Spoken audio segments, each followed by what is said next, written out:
વડોદરા જિલ્લાના સાવલી તાલુકામાં આજરોજ સ્થાનિક સ્વરાજની 22 તાલુકા પંચાયત અને 5 જિલ્લા પંચાયત સહિત નગરપાલિકાના 6 વોર્ડની 24 બેઠકો માટે સાવલી નગરપાલિકા 12 મતદાન મથક અને તાલુકાના 86 ગામના 155 મતદાન મથક પર સવારે 7 વાગે વહીવટીતંત્ર દ્વારા ચૂંટણી પ્રક્રિયાનો આરંભ થયો હતો. તો શરૂઆતમાં મતદાનમાં નિરસ્તા દેખાઈ હતી અને પોલીસ વિભાગ સહિત વહીવટીતંત્રના અધિકારીઓએ મતદાન મથકની વ્યવસ્થાની સમીક્ષા પણ કરી હતી. તો મતદાન મથકે મતદારો, સિનિયર સિટીઝન્સ અને વિકલાંગો અને સહિત ધારાસભ્ય કેતન ઇનામદારે પરિવારો સાથે મતદાન કરી લોકશાહીના મહાપર્વમાં ભાગ લઈ મતદાન કર્યું હતું. અને તાપમાન ઓછું હોવા છતાં મતદારો પોતાના મતાધિકારનો ઉપયોગ કરશે. તો મતદાતા ભવિષ્ય માટે મતદાન કરતા હોય છે અને ગુજરાતના તમામ મતદાતાઓને વધુમાં વધુ મતદાન કરવા અપીલ પણ કરાઈ હતી. તો મળતી માહિતી મુજબ સાવલી નગરપાલિકાનું બપોરે 12 વાગ્યા સુધીમાં 16.5% મતદાન નોંધાયું હતું.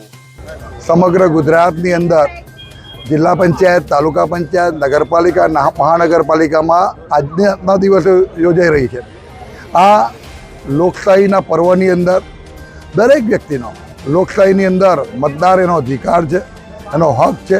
અને લોકશાહીની અંદર મતદાર જ્યારે મતદાન કરવા નીકળતો હોય છે ત્યારે એ આગામી ભવિષ્ય માટે, આગામી નવા જનરેશનના ભવિષ્ય માટે વોટ કરતો હોય ત્યારે મને ચોક્કસ વિશ્વાસ છે કે ગુજરાતની પ્રજા ખૂબ જાગૃત છે.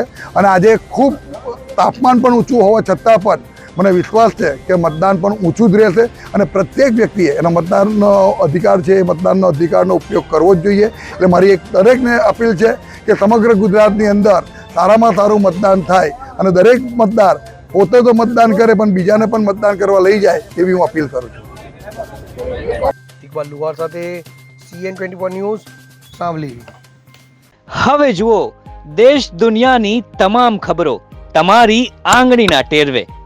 ઉઠાવો મોબાઈલ અને Google Play Store પરથી ડાઉનલોડ કરો અમારી CN24 ન્યૂઝ મોબાઈલ એપ.